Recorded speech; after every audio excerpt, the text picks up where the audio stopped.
each one of us has had to master domains that we weren't trained in, like classically. And so all of that just means that we try to recognize how dumb we are, about everything. Super dumb. But we also and repeatedly come back to experiment, like structured experiments, basically. Yeah. Like really good. Yeah. But we also learned how dumb everybody else is, which is important. Butterscotch shenanigans. Hey everybody, welcome to episode 500. Throw you off your game. Yeah, welcome to episode 551 of Coffee with Butterscotch, the weekly podcast for indie game developers. I'm Seth, and I'm the games programmer. I'm Adam, the new miscellaneous thing. I'm Sam, and I'm the artist. And we are Butterscotch Shenanigans. Today is still December 5th, 2025. So we are recording a double header. We have a winter break coming up, so we got to preload. We got to front load these things. So we have, it's not that we only own one shirt each. We've had this conversation before. We do own multiple shirts. Yeah, I own at least 3 shirts. I'm wearing 2 right now, technically. Yeah. It's just just the the same same 6 day. shirts are on his body. But you could also swap that. You could turn them both inside out and swap their order. And now you got... That's 6 shirts. That's 12 many shirts right combinations. there. That's Yep. 14 shirts. That's 100 if my shirts math- at least. If my math is correct. Yeah. All right, listen. We don't know what to talk about because we're just coming right off an episode where we do what to talk about. We talked about everything. Mhm. So let's get into listener questions. Listener episode. Let's see what everybody else wants us to talk about. This is the potpourri of podcast episodes. The grab bag. The Yeah. bags. Man, I miss potpourri. It used to be everywhere, and now where is it? I guess technically it's always been an option for me to just get some and put it in my house, but who does that? Also, where do you buy it? The Like potpourri who? shop. Just down the... Oh, yeah, the potpourri. Yeah, Mom just- and Pop's potpourri shop? Yeah, Yep. it's right next to the Mom and 7-Eleven. Pop's There's a potpourri whole ass shop. potpourri warehouse, and you Yeah, just yeah. go get it. I don't know if you want to ask potpourri, though, to be honest with you. That sounds like a different kind of shopping. But if it's a whole ass, that's pretty good, I think. Whole Nice. ass potpourri. That's the name of the show. They got Yep. all the potpourri. All right, let's get into these questions. Well, Let's first, I've never said potpourri more times in my life. It's Yeah. Probably. Yeah. all right. So I want to start with a YouTube comment Go. because we got to reward these commenters. I For guess, yeah, participating. Where are these things coming from that we're responding Yeah, to? normally they come from podcast.bscotch.net where people can ask questions and upvote. And you still can and should. And you still can, and we're going to get to those. But first, we're going to get to a YouTube comment, which comes from Rusty Suffering, who says, the analysis of the views regarding YouTube and the algorithm that you guys talked about is fascinating, and how you're navigating this new platform given your previous experience with the gaming platform algorithm. I love it. Could you comment on that on your next podcast? And do you feel that your experience with game dev gave you an edge with YouTube? So just to kind of separate this out, you might hear this comment and be like, what is this guy talking about? This podcast only has like 100 views on YouTube. Why is he saying that they know what they're talking about? Clearly, they have no fucking idea what they're doing. Right. Which, hey, Legally correct. fair. We have 2 channels. We have our gaming, our actual studio channel, where we have our YouTube shorts and trailers and stuff for the games that we're making. And we recently spun up this podcast channel as a separate channel. And so, it's a baby. It's We're like, working what, on it. 6 weeks old by the time this goes live, something like that? Yeah. But also the podcast is, we're talking about stuff that we think our listeners will find interesting. We're talking about stuff that we think is interesting. We're not necessarily trying to specifically game the algorithm with the podcast. We do try to, find topics that People care about. That's that people good. care Yeah. about. Yeah. Yeah. But it's niche nerd shit being talked about in a podcast format. Yeah. We know we're not looking for those big numbers. That's not going to happen. We want to grow the podcast, but we know we're not going to hit, Oprah level. Right. Is that still so we're talking culturally about- relevant? I don't know. We're talking about views on our game videos from our other channel. And if you go back 2 episodes from this one, that's where we're talking about what this person is Yeah. talking about. Yes. So we have done YouTube shorts. We now surpassed 1 million views on one of them, but several of our shorts have gotten several 100,000 views for How Many Dudes. And we just did a ton of experiments over the course of an entire month, kind of around in September, October, to just kind of see what we could figure out. And we had a range of outcomes that we were figuring out. If some of our shorts just had a few thousand views. For the most part, though, we were able to pretty consistently get close to 100,000. I feel pretty confident going forward that we'll be able to get over 60,000 for basically How Many Dudes short that we produce. I think would be Yeah. pretty easy. and then have a chance at hitting another, couple 100,000 or a million one. The most recent one we did has like 300,000 views. The one before that is the 1 million plus one. And those have been driving wish lists. Yeah. So then the question comes down to the fact, like, okay, this is a new territory for us actually, but how do you go from not making shorts at all, basically, right? Yeah, To- getting a million views of shorts in a Yeah. few weeks. And I think that was the 7th short that we did for MA Dudes. Yeah, that's probably So we were just something working Yeah. our way up. And right? so we had an entire episode about like how we were thinking about that, and so yeah, if you want to kind of get into the nitty gritty about that, but then kind of the core of this question is then like, does our experience with game dev kind of translate over into that, and if so, how? Right. I think I think well, so. Well, I think somewhat. I think mostly it's actually in being an indie game dev is what translates because of the hats thing. You have to do everything. You have to do everything. So just this morning, we have every Friday at our studio, we do our town hall. And one of our full-time testers, Carl, commented that I have hats on my hats, right? Yeah. And it's It's true. just hats all the way down. Just hats. We're covered in hats. And so part of it is, we've been in the game for 12 years, 13 years now. And so we have made a lot. Each one of us has done too many things, frankly, in too many domains. We've had a lot of exposure to stuff. And so we're very used to having to walk backward and basically say, I don't know what I'm doing here. Can I figure out how to do this? Where do I look to figure out how to do it? And then kind of strategically approaching that in a way with pretty high leverage, I think, kind of on average. Yeah, I So- think it's less about game design than it is about us having to collectively be in charge of everything in an extremely uncertain industry with no standard way of doing things, with no standard ways of finding success. It basically means we have to be constantly trying to figure out what is happened. happening? Yes. Yeah, what is happening? And that just means asking so many questions, coming up with possible explanations, testing some of those explanations when we can, but gut checking those that we can't, and fine tuning our understanding of just like how do you reason about stuff that is actually, for the most part, untestable and highly uncertain. Unreasonable. Yeah. You And know? to, Yeah, and it's to be unreasonable. fair, we still don't really know what the fuck is going on. Yeah, but However, we like to think of it as a biased random walk, which is how bacteria operate, which is like bacteria also don't know what's going on because they ain't got no brain. They got Right. no not brains. a lot going on, and They got- there, yeah. They got like, what are they called? Flagella and shit like that. It's all just and- Flagelling all yeah. over. Yeah, Yeah. and they can kind of detect like, is there food around? So, Right? yeah, they can detect that, but it's actually they detect it over time, right? Because they're also really fucking tiny, right? So they're little, and they're like, how much food is here? Is what they can ask, Is and then right they can here. Yeah. then they can move around a bit and then be like, how much food is here? Because they have to move through the food, a whole bunch of it, for it to the amount to change. By the way, Yeah. importantly, the source of this, Adam is a PhD in molecular biology. So I That is do. true. Most people do not know that. It's important. Yeah, he That's knows why we're about talking about bacteria. all Forget about about occasion, flagella. Yeah. Yeah. So the way Nice, the dude. bacteria work then is they basically just like flail around a lot. Well, they do. Yeah, so And- they'll move forward in a direction. They'll just go. They'll sense Yeah. how much food was here.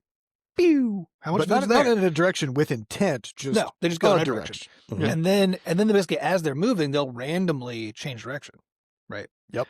And then they'll basically measure food again, right? And then the direction that they go, basically, the likelihood that they change direction increases when they sense less food, Mhm. and the they're likelihood of just change sensing- direction decreases So another when way they to think sense about more it food. is, And the net effect is they're just doing random shit, but the net effect is that they find food, right? yeah, because they flail around less as they get more food, basically. Yeah. Right. Which we also, frankly, I think we're very That's good the strategy that we found Same works pretty strat. well.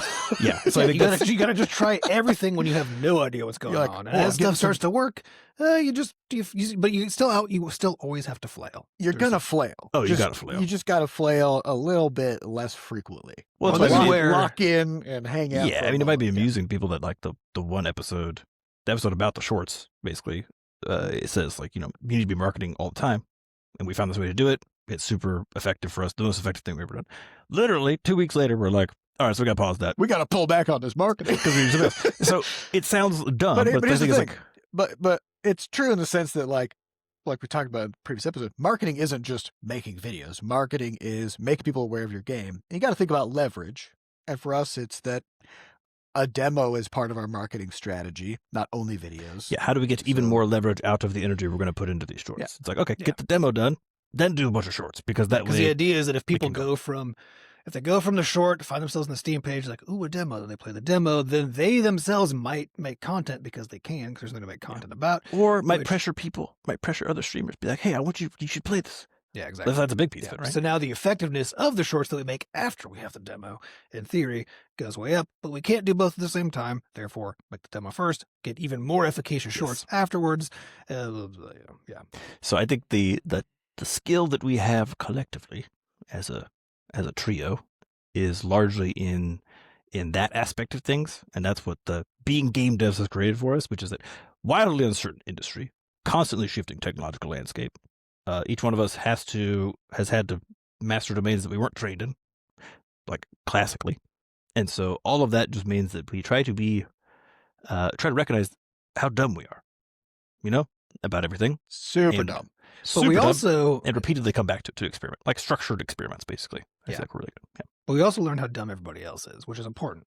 Because if turns you think out the answer equally is dumb. out there, everyone's dumb. If you believe the answer is out there and you just got to go find it and you just got to find the right person, maybe you're like, ooh, maybe these weirdos know what the answer is, right? We don't. Nobody does. Nobody knows any answer. Well, we got a piece. Everyone's got a piece. I think that's right. I don't think about that as no one knows anything so much as everyone knows a little bit of something. But nobody knows anything for sure, right? Yes. So because we're all looking through a foggy lens, and like some of it we're definitely wrong about, some of it we're like approaching. But that's why you got a bacteria. You got to wander. You got to smell some stuff. Go over here a little bit. Go over there. The thing is, like you'll go talk to some other bacteria, and you're like, wow, you got so much food. Like, what did you do? And they're like, I just flailed like this, right?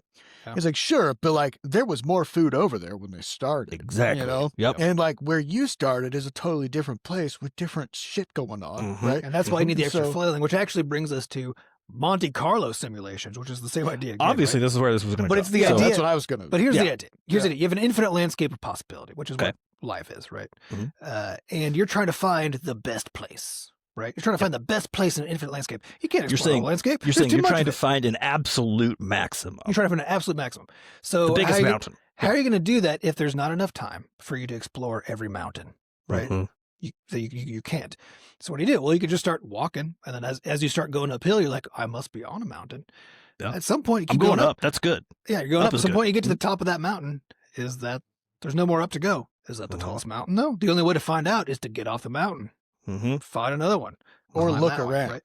Or look around. Well, look if you can see it far enough to see another mountain. Yeah, but it's kind of foggy. Kind of foggy. Yeah, you don't know how many mountains are out there. You can't see the whole Earth. I mean, aside, like the Earth is flat, but like sometimes there's like, fog or atmosphere in the way. So normally you could see every mountain on Earth just by looking out your window. That's because of the flatness. But we don't need to get into that. No, absolutely not. No. Also, because this is the internet. It's not. Yeah. Just not. Yeah. As it isn't.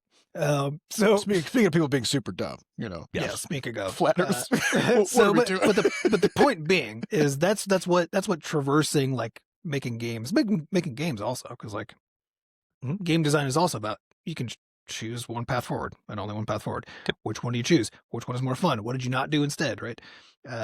All of these things are basically you having to decide, like, which one of these things do I pursue? And your goal is ultimately to have like the most fun game, the most sellable game, the most success in the games market, whatever, right? You're trying to find the peak of a mountain you cannot see, right? That may or may not even exist. You can get to the peaks of the mountain that you're on if you're careful and you're trying to understand what's happening and you try to keep doing the right things. But once you get to the top of that mountain, you don't know if there's a 10 times higher mountain somewhere else that if you just did this other thing instead, you could have been climbing that one, right? And so that's why. Or you do know, in the case of being able to see other games. Or you do know, and you're like, but you don't know how to get over there. Yeah. And so that's why the random chaotic element of you have to keep doing new stuff and keep being like, you have to keep evaluating what you thought worked to be like, well, this seemed like it worked, but how come we're not on this mountain, right? Yep. And you have to keep on coming up with new hypotheses, new things to test, new things to try, basically new everything constantly. And that's in a landscape where the mountains are changing all the time, right? Yeah. So you don't even get the comfort of being like, oh, we found an answer. That got us to the peak of this kind of mountain, because maybe a year from now somebody else climbs a tall mountain and you're like, I'm gonna climb that mountain, and you get over there and there's nothing there, and it's like, what happened? I don't know. Or somebody blows it up from underneath you. It's gone. All sorts of reasons. It got mined. Yeah, I do think there's basically then the fact that we've been doing this for long enough that like if there is a way to potentially make ourselves more successful, we have practiced the craft of basically the approach of those things, the learning of those things, and then practicing seeing results from else. You know, we talked about ads in the last one, we talked about conventions and the YouTube shorts now too. Like we've practiced all these things and we have a practice of practicing studio wise. And all Which are is less not about game dev and just more about like the approach all of of it. well, because the approach of importantly, the flailing, you know? yeah, it's a flailing. Because like importantly, what the reason that all that precipitated, like all the shorts work precipitated, was because I watched a YouTube interview on Jonas High Roller's channel, and I came to I think Seth first, and I was like, "Hey, this guy got all these YouTube Shorts views. We could make videos like that. Like, should I take the dev time?"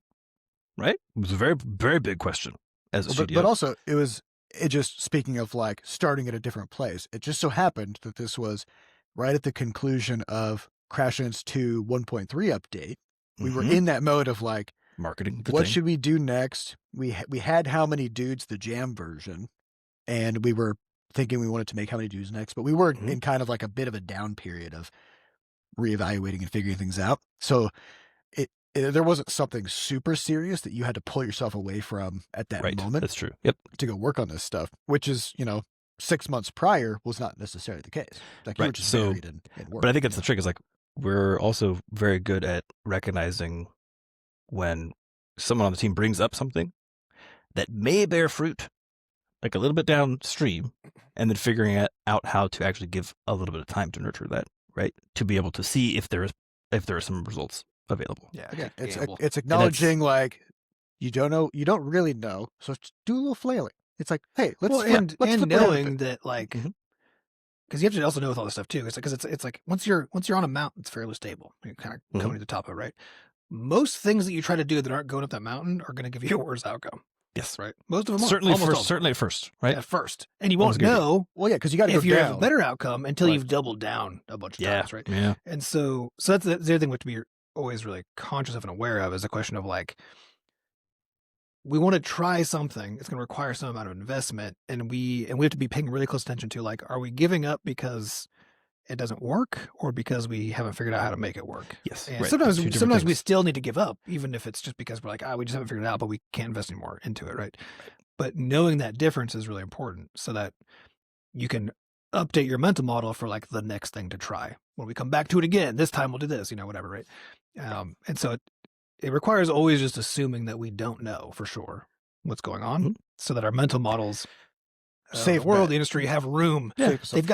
They've got room to be tweaked and adjusted. You gotta have enough trust in the people you're working with, and even yourself. Then, right? If you're just solo dev, to provide some space for that kind of time, because the whole thing. If you want to go back even further, the whole thing started actually because of the podcast. Because we were like, it's kind of dumb that we record this podcast every day, and we use Audacity and Discord and a couple other things. It's kind of a pain in the ass to do. So can we make it a little easier? Okay, let's use Riverside or something. Okay, now we actually have access to the videos in a way that lets us upload them to YouTube and do these shorts. Like it just magically makes shorts. That was the reason we started doing shorts at all, was actually because of the thing. And then we put them out and they started getting like 10,000 views or whatever else, just the podcast ones. We were like, oh, maybe that's the podcast ones were getting a few thousand views while the main videos were getting like a few hundred, right? So that precipitated the whole inquiry that I then went on the YouTube Shorts side, right? Yeah, if you're always just doing the same thing all the time, you'll never get new data. You'll never get new ideas or experiences. And this is what the purpose of R&D is supposed to be. And this is what one of the things, if you're a science person, you try to follow like what's going on, right? This is why the politics around science is so fucking annoying, because you'll see people get mad because like, we're spending all this money on this research to do, and they'll name some very weird thing, like something that you can't see why that would be a thing. I do have a beef about this framing, but I'll get to that. And then but then the thing is, you don't know what's going to happen when we learn something new, right? And so, and it is the case that most things that we learn that are new or that we figure out how to do or whatever don't pay off in anything that really matters that much, right? But you can't get to the ones that do because you don't know which ones are going to. So that doesn't mean you just stop. And so much of what we have to do with this stuff as we're exploring these spaces is just accept the fact that most of what we try will not pay off. but we invest anyway, right? We Mhm. do the R&D anyway because we get some, like at minimum, we learn something. That's great, right? But on occasion, we find ourselves moving our entire trajectory down some new path. So like as Sam was saying, however how many dudes turned out will be because Yes. we switched up how we were doing our podcast. Yep. Right. We Yep. invested Which is time to do insane. that. It all tracks back to that. Yep. You know. Yep. Doesn't make any sense. Yeah, that's just, and it's also Right. acknowledging that that's what success has looked like for us as a studio. It's like this random thing happened, we took advantage of it, right?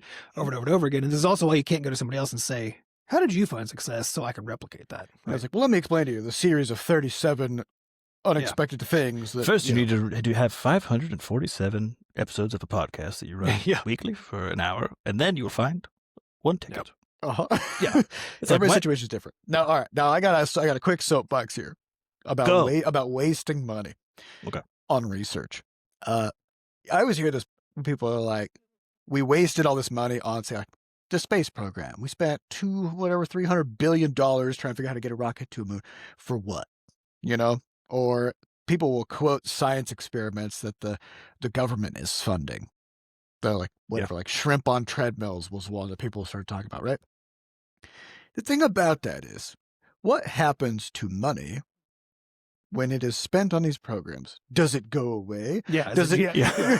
Like That's fair, yeah. when we Right. spend $300 billion on a space program, we don't put the money into a rocket and send it to the moon. We pay scientists. we pay paid people to do it. Yeah, we yeah, pay right. companies to build shit. That money just goes right out into the economy. It goes to Just saying people. it's fine. Okay, it's fine. It's keeping the whole system running. Yeah. And then as a side effect, we get some cool shit. on Yeah, occasion. and the ROI on science is fucking massive, right? And like, yeah, most of it doesn't work because That's it's life. an experiment, right? Yeah. Yeah, because if you knew it was going to work first, Yeah. But it even wouldn't if be it science. doesn't Yeah. work, the money still exists. Like it, Yeah. it anyway. Yeah. Good soapbox. But We yeah, don't so I think, burn it. We don't burn the money. Is all I'm saying. yeah. So yeah, I guess I think it comes down then to the fact that we've been doing this for a long time, so we've worn too many hats. There's a lot of team trust, and we actually really care about R&D for the purpose of flailing in a direction that feels like it may be better. there's 'cause we're always acceptance trying of losses as part of the process. Yeah. Yeah, we don't really care. It's like As- that's how it's going. All right, let's go to the next question, Next, which comes from Pure Nix, who says, when designing mechanics within a game, what's your philosophy, especially considering the balance of fun, elegance, and cost to implement? What's the biggest darling mechanic you've had to cut? So speaking of flailing, flail. all right, so we've had a few different approaches. I would say the two primary approaches that we've done is the design by chaos style, Mhm.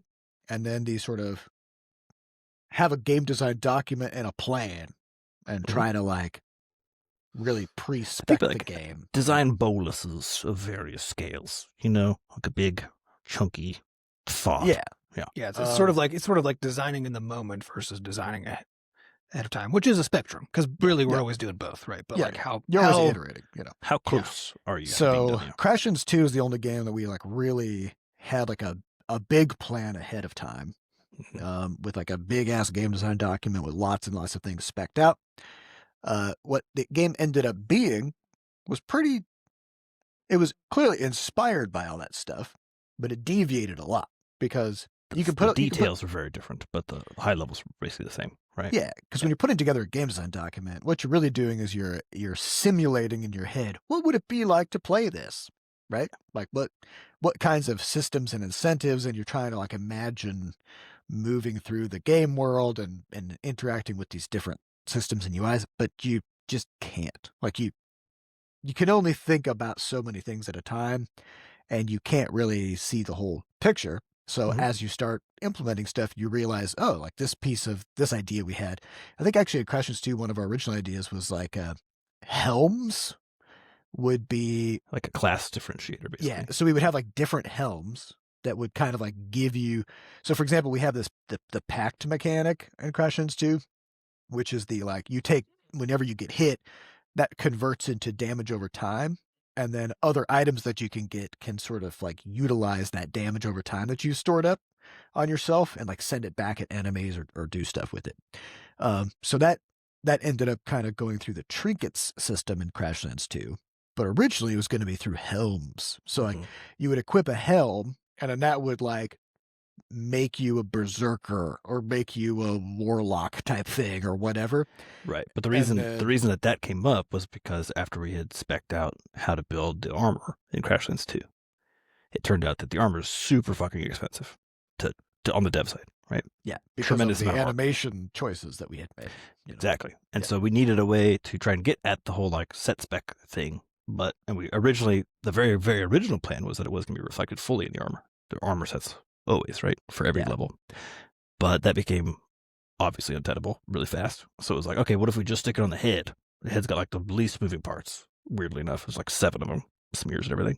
So if you just have to redraw the head 7 times per set per armor level, is that fine? And then it was like, no, it's just not fucking fine. It's not fine. But I think it's the interesting thing is like the high level idea, right? Which is that essentially classes or sets are just like way more awesome in this game than they were in the first one. It's definitely there, right? Yeah, because the first game didn't have sets. It just had like you just had. I was laughing because like at one point I went back to original Crashlands to look at like the trinkets from original Crashlands for kind of inspiration of some things to pull from. And, we had like, oh, this like poisoning trinket. What does it do? It increases your poison damage. Yeah, 20%. Yeah. Here's another poison trinket. What does this one do? It also increases your poison damage. And the trinkets in Crashlands 2, they're part of a set that like activates different like triggers and events and things like that like give you new capabilities. And so it was just like a whole.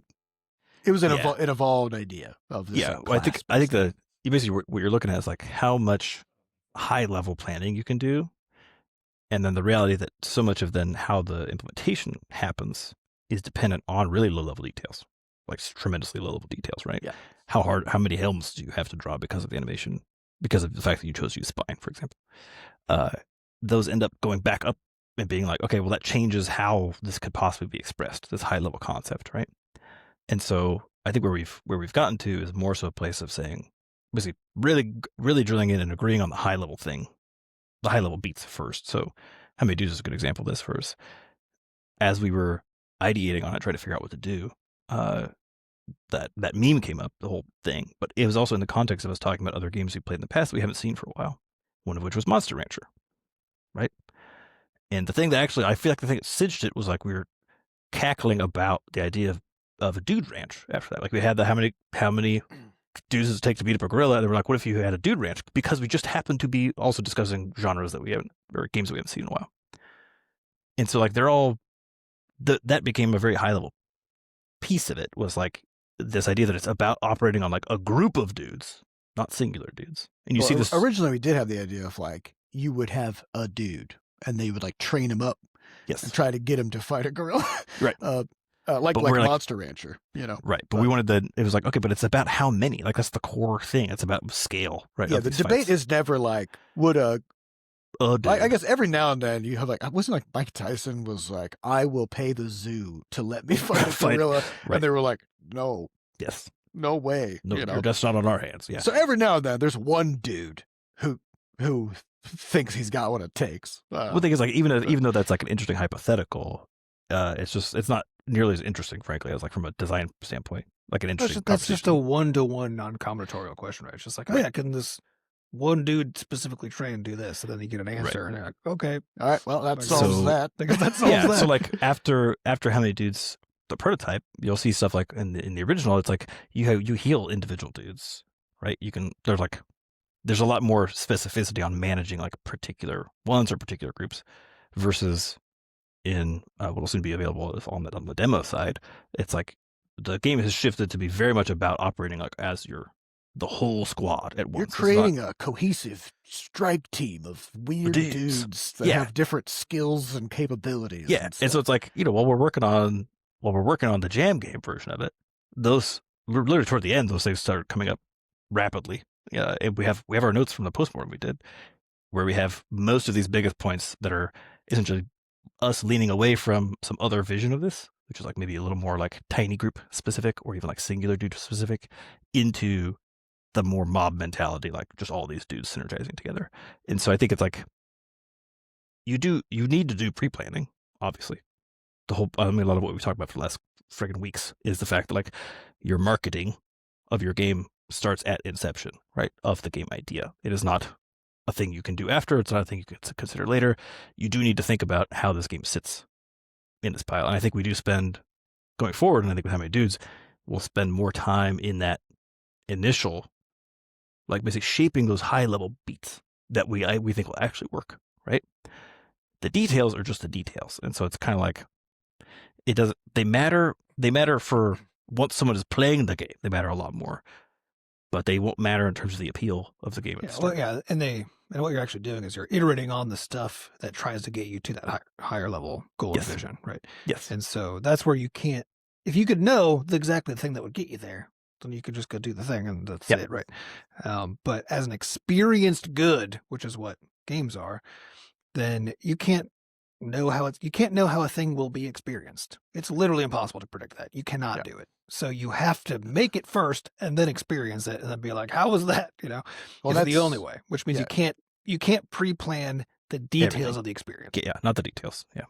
Yeah, and one of the kind of like core ideas that I've personally kind of landed on is something that I feel like is really important for iteration is this idea of I guess I'll just call it scaffolding, which is like if you know that there's like some aspect of your game that needs to be there for the thing to kind of like really come together, the longer you go without having that thing, the more you're just wasting time, because you're iterating on the game in the absence of something that is crucial for balance, especially if you know it, if you're missing a known piece.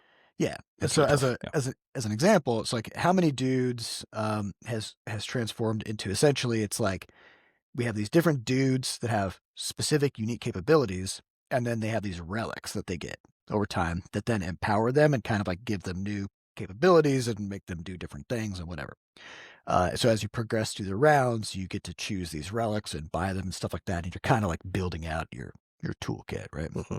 So we always kind of knew like somehow or another there's going to be like a meta progression system where like you do stuff and then that's going to unlock access to new relics and new dudes that you'll then be able to play in your next run or whatever. Mm-hmm. Well, what is that?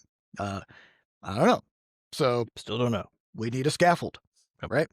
And so over the break, for me it wasn't really a break. I went on what I would call an ADHD bender, where like all I could think about was How Many Dudes, and so I just fucking programmed How Many Dudes for like 10 days straight. Again, it's not crunch. It's just I didn't have a choice. It was just that's what my brain needed to do. And one of the things that I did during that was I was like, I just need a way to start thinking about. I need a scaffold. Like I need a way to start thinking about what this meta progression could look like. And a big part of that is going to be some kind of a UI where you can like see all of the stuff. See all the stuff. Yep. Yeah. Some of which will be locked, and then you'd be able to like click into it and it'd show you like how you unlock it. I don't know how you're going to unlock it, but if I can't even see it, I can't even get to that next step. Right. And so I just put together this collections page in How Many Dudes that listed all the different dudes and all the different relics in this nice grid.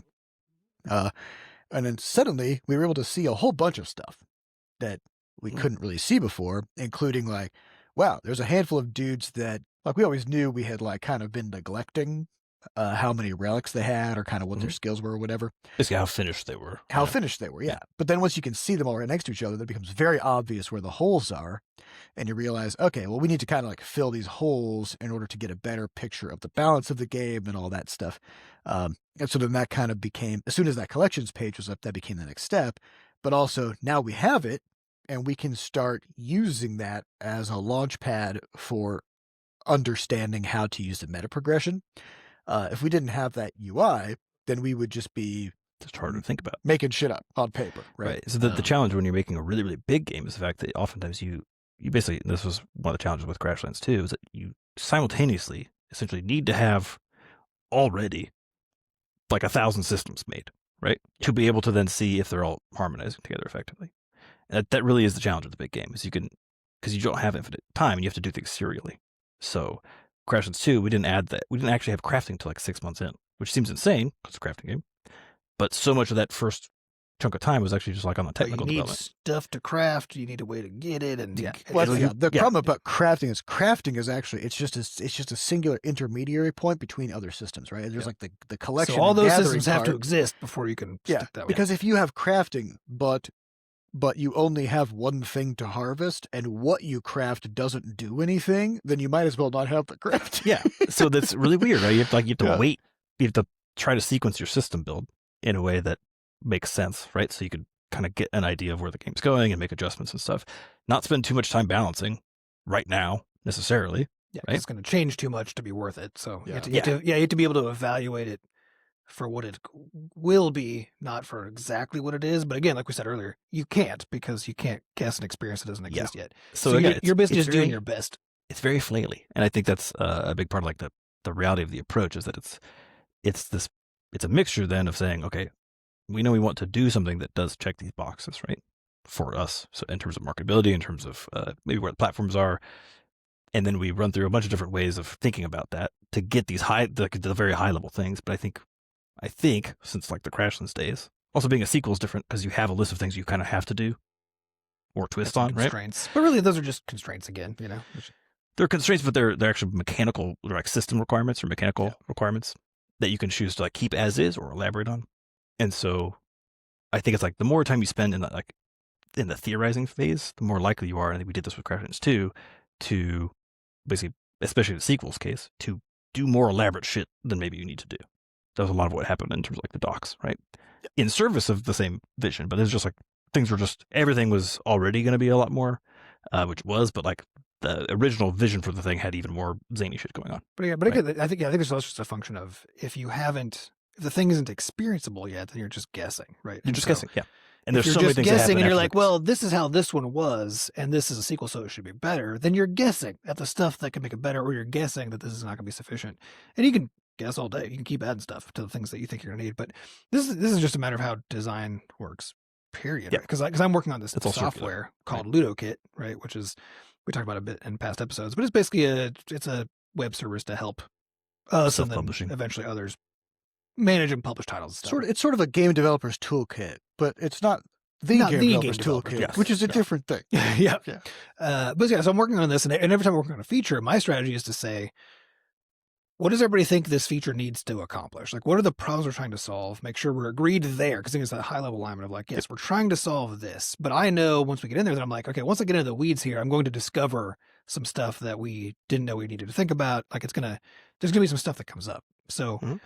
even that initial phase, the alignment phase, has at least one iteration round of it. Of Circular. like, Yep. what do we think we're trying to do? Okay, let me go think through what that would mean. Okay, now here's what I think we're trying to do now.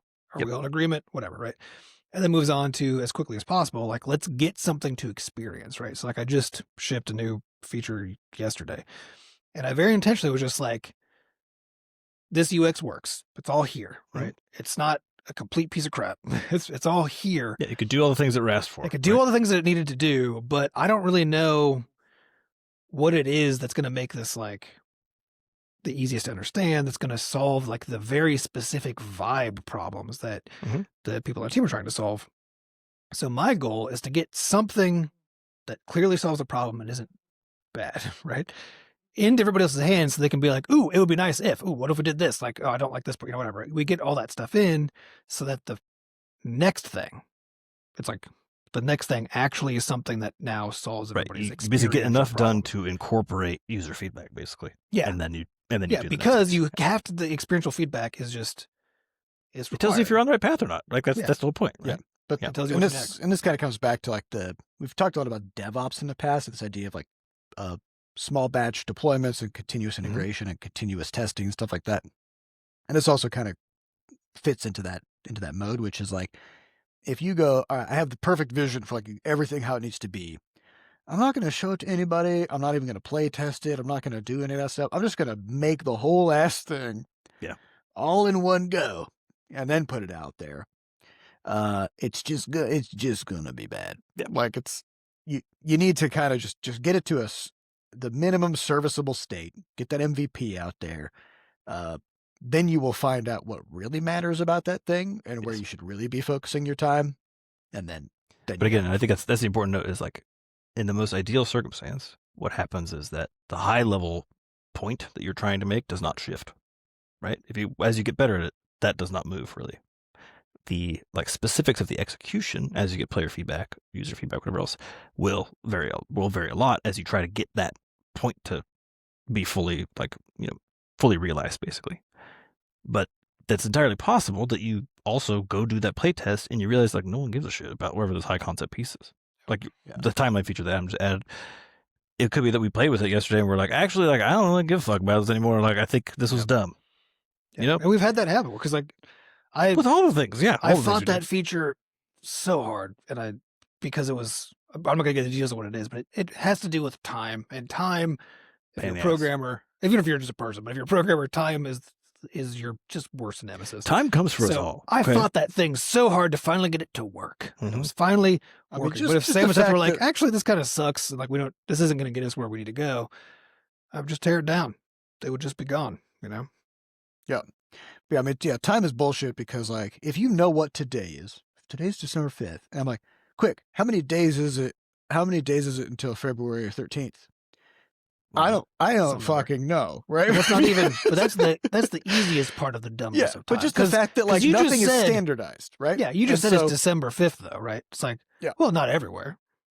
Exactly. Yeah, there's also, aside from even those nuances, just the fact that in the same time zone, if I were to just say, like, how many days is it until this date? When you know the current date and you know that date. Yeah, that you don't just, it's not easy. And you get, because not every month is the same length. There's fucking leap years in there, you know, and it's just chaos. It's just you have to literally use a database. Like you have to use a database of information about how time works for you right now, right? Yeah. Because there's not a way to infer it. It's literally impossible. And that'll work for you, and it won't work for everybody else. So I think it's the sort of thing where it's like you do sometimes find out that like, but the thing you are fully aligned on is trash, right? That's the biggest fear, honestly. Yeah, or even that the thing itself was like fine, but once you got into the details of how like horrible it turns out to be to implement, or you can't implement it, or everything that you've tried, like you just can't deliver. Yeah, you dig into the details, you're like, oh man, to actually deliver on this would require 17 more people, a mocap studio, and we don't have the money for it, so we need to figure out. Then maybe rework that top level thing. Yeah. So I think that's the trickiest bit with all this is like it's the traversing, it's recognizing that there's a place to start, frankly, which is a high level. I think we used to also be able to, in the past, I think Indie started on a low level too. I think that's kind of a tremendous mistake now, just being like, oh, it's fun.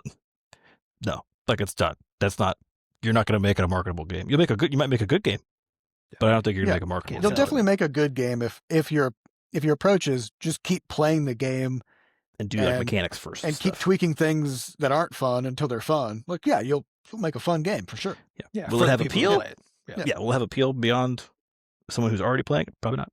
Yeah. So I think it's like recognizing that there's the bouncing between the top level and the low level, and recognizing how to test those things and then how to like move your way forward. And that there isn't a right path, and the way any one person or team moves through that is going to be different. And I think when people ask this question, what they're looking for is just like, how do I move forward, right? Given the uncertainty, given all the things I could be doing, given and I think there's not like a how there. I think the answer is just that you have no choice but to keep moving forward, right? And so that's where you actually learn all this stuff, because if you move forward, you get to find out, oh shit, I started too low level here, right?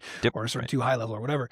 You get to discover it as you go, and the reality is that what we're actually doing is constantly discovering we're on the wrong level of things. That's actually what's happening. We don't have like, oh yeah, it's like, we can describe it as this nice philosophical, like there's a high level, there's a low level, we're moving in between but the reality is just we're constantly like, oh shit, we need to rethink this. Like, where did we decide to do? What is this? Right? What's is this for? The specifics, or is this the general? Like, it's even deciding what it is you're talking about is its own challenge. And we're just making it up as we go and doing our best to like get at the right level and figure out what question we're even asking, figure out what we're even experiencing. Just trying to move fast enough to stay ahead of it, to be honest. Yeah, well, because if you keep on, it's like the bacteria we talked about earlier, right? If you keep moving ahead, you get to discover have you ended up in a worse place or a better place. And it's better to have done that experientially than to have any number of plans. Yeah. I think we have time for one more question. All right. So this question comes from Nargatrucky Jippitub. Nice. Is there a story behind Sam's beautiful singing of "Your Goods Delivered Oh. Real Good" Oh. being included in most or all Levelhead cutscenes? Where did it come from? And wherever it did, thanks for all the chuckles. I don't remember. Do you guys I also remember? don't I remember. All right, so you Yeah, got memory. because again, speaking of like, how do we design stuff? How do we iterate on stuff, right?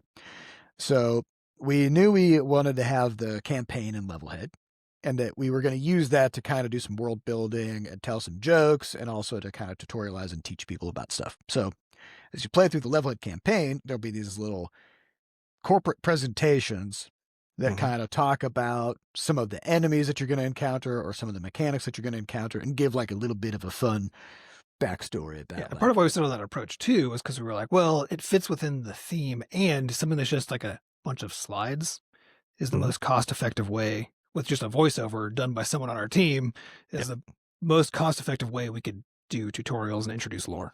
Right. Yeah. And so originally, we did have the slogan for the Bureau of Shipping, "Your goods delivered real good." And it was just like that. It was just like a very kind of like advertisey kind of announcer sort of a voice.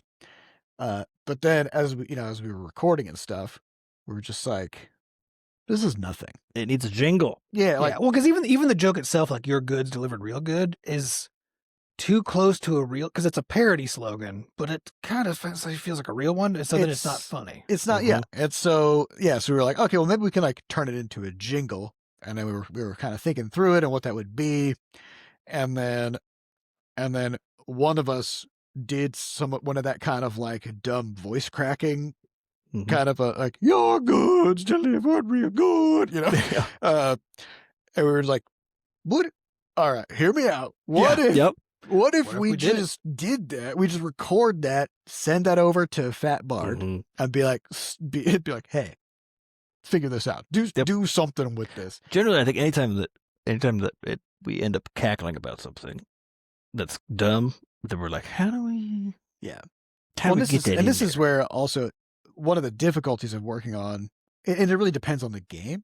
And so for example, like when we're working on Crash Lands 2, Crash Lands 2 had a lot like deeper like lore and world building and storytelling, and like we wanted to have those like emotional moments in the story actually land and all that stuff. And so you have to be a little bit more constrained about like, we can't just tell every joke we think of. We can't just do every dumb thing we think of. Yeah, because and the integration costs of anything you want to do, especially if it's bespoke Yes, and unique. it's big, really so high. Yeah. Yep. And so we did have some fun shit. Like we added this fish boss in Crash love Lands it. Yep.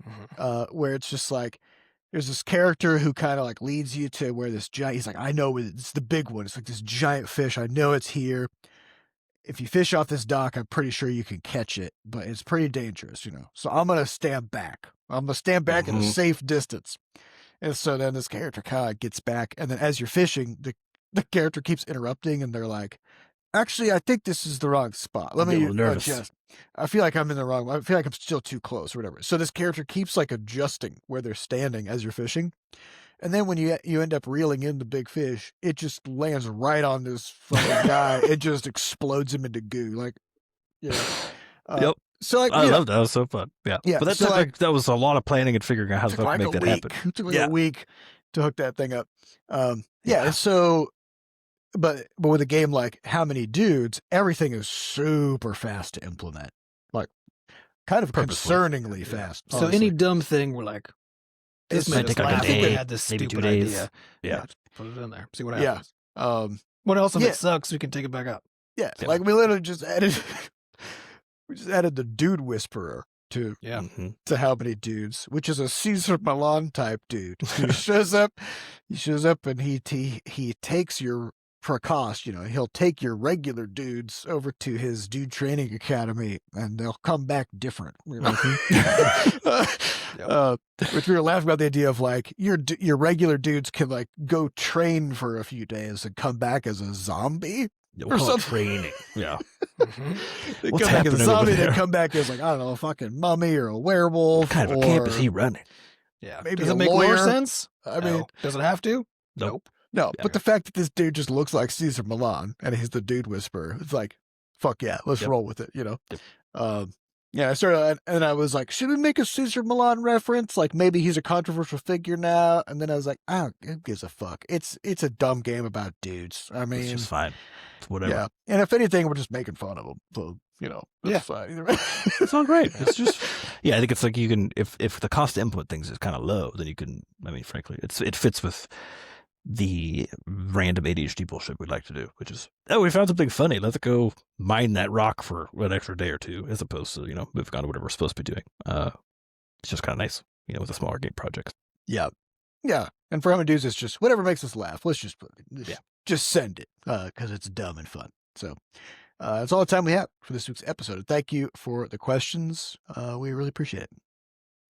We'd like to thank our producers, Fat Bard and Sampa Acosta, for putting the podcast together. And thanks to our community moderators who keep our Discord running.